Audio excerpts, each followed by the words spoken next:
Lambat pa rin ang supply ng tubig sa Angat Dam kahit patuloy ang pagbaba ng level nito ayon po sa NAPO4. Sa katunayan, tinaasan pa ngayon ang water allocation sa Metro Manila. May live report si Julius Segovia. Julius!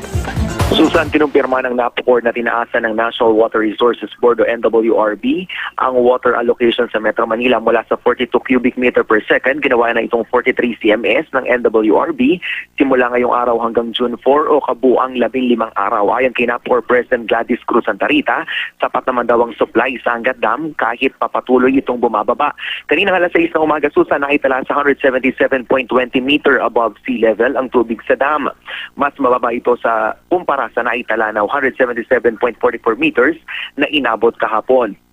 Matapos naman ang 2 linggong 43 CMS na water allocation sa Metro Manila, ibababa naman ito ng NWRB sa 41 cubic meter per second. Hindi naman daw mararamdaman ng mga consumer ang epekto nito sa kanilang mga gripo. Lalo pat sa pagtaya ng Pag-asa, magsisimula na raw umulan sa unang linggo ng Hunyo. Kung kukwentahin ayon sa NWRB, papatak na 42 CMS pa rin ang average water allocation para sa susunod na buwan. Walang pinag-iba sa kasalukuyang alokasyon ng tubig. Ang Maynilad, ikinatuwa ang desisyon ng NWRB na taasan ang water allocation sa mga bahay. Pero paano kung hindi agad umulan? Yan ngayon, Susan, ang dapat paghandaan.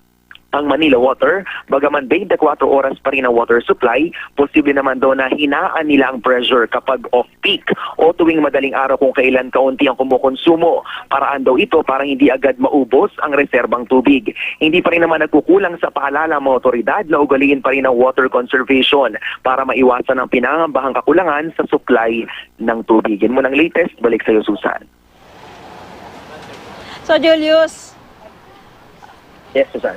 bagamat tinaasan ng NWRB yung water allocation, kailangan pa rin tayong makiisa doon sa pagtipid sa paggamit ng tubig, lalo hindi pa naman talaga tayo nakakaranas ng mga matinding pag-ulan na lalong-lalo na kung hindi tatama ang ulan diyan sa may bahagi ng Angat Dam, di ba, Julius? Yes, Susan, yan ang sinasabi nga sa atin ng mga otoridad ng NWRB at NAPO4. Hindi raw porket nga tinaasan nila yung mula sa 42 CMS ginawang 43, tayo magbabasta baliwala na lamang doon sa kanilang patuloy na paalalang water conservation. Sinasabi nga rin nila na yung cloud seeding operation naman, Susan, na isinasagawa ng NAPO4, meron din naman doon na idudulot na maganda. Kaya kahit paano nakatutulong para nang sa gayon maibalik na sa normal yung tubig sa Angat Dam. Pero gayon pa man, patuloy pa rin yung paalala, Susan, nila sa mga taong bayan at sa publiko na magtipid sa pagkonsumo ng tubig. Balik sa iyo, Susan. Julius, yung mga nangyaring pag-ulan ba, nito mga nakalipas na araw, bigla may malakas na ulan. Meron bang tumama na doon sa may Angat Dam or dyan sa may malapit sa watershed area?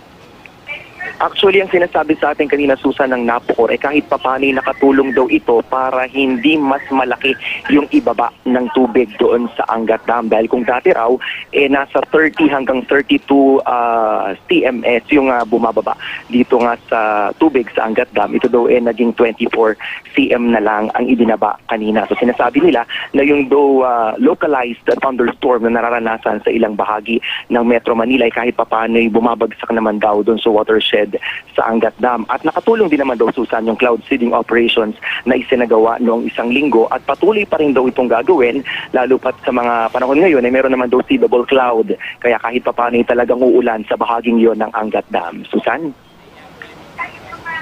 Maraming salamat, Julius Segovia.